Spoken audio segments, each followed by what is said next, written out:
of what is lost. And the restitution had to be as quickly as possible. The same day that you were to make restitution, you had to take a sacrifice and go before the Lord.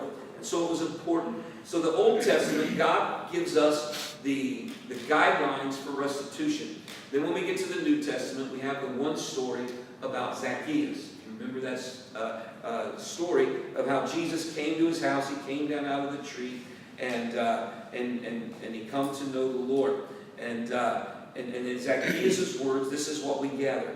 First of all, he was guilty of defrauding the people. It's true, the tax collectors and publicans extorted as much as they could, more than what they should, and it was wrong in doing so. So they were guilty of defrauding. Number two, in his own words, he was remorseful over what had happened.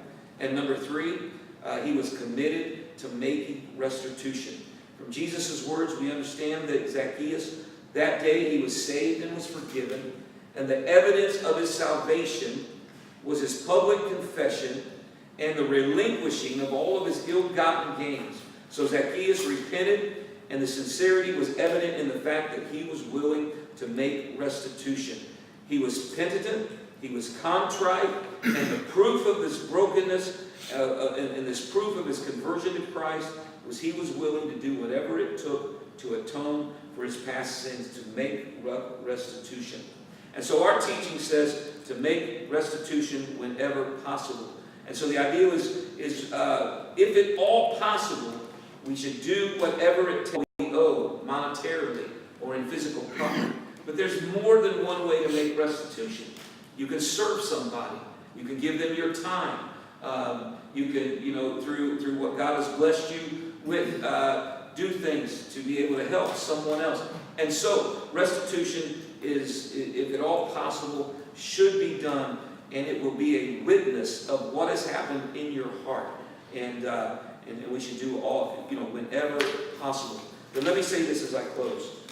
Restitution is to be a result of our salvation. It's not a requirement of our salvation, or is it part of our salvation. But again, it's a result, it's a product of a relationship with God and how He has changed our life. All right. We have covered 18 teachings. We have covered 12 declarations. All right. Pastor Mike? Anybody have any questions? Brother Barty? Any of the doctrine? All right, now I want no criticism about how quick